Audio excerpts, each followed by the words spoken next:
Hello everyone, welcome to my channel. For those of you who are new here, my name is Trang. I am currently a third-year pharmacy student, and today I will be sharing an updated version of how I take my notes on my iPad Pro. The last video I made was back in July of 2019, and it was my first study video ever. Since then, my note-taking changed slightly, and today I will be sharing that with you guys, and I will also show you guys how I print my notes from my iPad Pro. Before we get started with this video, I would like to thank Paperlike for sponsoring this video. Paperlike is a company that creates iPad screen protectors that feels like paper when you draw or write on your iPad. I will talk more about them later in this video, but yeah, thank you so much for being here, and let's get started with the video.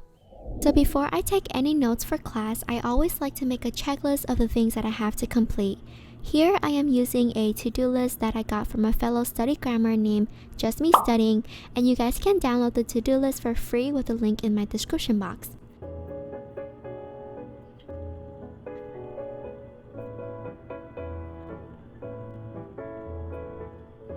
My class are lecture based, and I normally like to condense all of my information from my lecture slides into my notes. Normally, I would have a lot of slides, but to make it less overwhelming, I like to use this website I found that can convert my PDF lectures into a 6x2 in one page. So here you can see that this lecture has about 200 pages, and after converting it through this website, my lectures are now technically only 18 pages. I like to have this because it's also easy to scroll back to a certain page if needed. And in order to convert your lectures, save it as a PDF on your desktop and then import it into the website. Next, click how many slides per page you would like. I normally do around 6 to 8 slides per page. Here I am going to pick 8, and then the settings are Portrait, 2, and 2. Click Convert and it should save onto your desktop. After I convert my lectures, I would then import it into the GoodNotes app, and I also create a new notebook. What I love about GoodNotes is that now it has a feature where you can open the app side by side, and I would have my lecture slides on the left and my notebook on the right. Back then, I would have to use a Notability app, but since this update, I have fully converted over to GoodNotes. Lately, I've been loving the Cornell note-taking method. I use this template from the app to create my notes. Basically, I would write down vocabulary words on the left and then the definitions on the right, or a main topic on the left like schizophrenia diagnosis, then further explain how schizophrenia is diagnosed on the right. For my titles, I like to type it up to save time, and I will link down some of my favorite fonts that I use for my note titles. Many of you guys also asked if I use a screen protector, and I finally got one from Paperlike, who is the sponsor of this video. I actually never had a screen protector on my iPad before, and I can't believe how much I was missing out.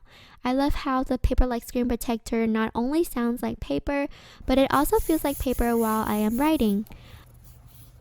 I actually don't miss the slippery glass feeling on my iPad when I write, and I also have more control with my handwriting with the Paperlike screen protector. I've been using this for about 2 months now, and I haven't noticed any worn on the Apple Pencil tip. I definitely recommend the screen protector for anyone who writes a lot or do sketches on their iPad. Paperlike screen protector is available on all iPad devices with Apple Pencil functionality. One order will come with 2 screen protectors, and they ship worldwide for free with a 100% satisfaction guarantee. If you do have Paperlike and have tried it before, let me know in the comments below. I would love to hear your thoughts about it. After I finish writing my notes, I sometimes like to print it out for review. I do find it easier on my eyes when I do so, since it reduces the amount of time on the computer screen. The printer that I use is the HP OfficeJet 3830, which is compatible with the HP app. I would export my notes from the GoodNotes app into the HP app and change the settings to letter paper so that my printer doesn't print empty white spaces.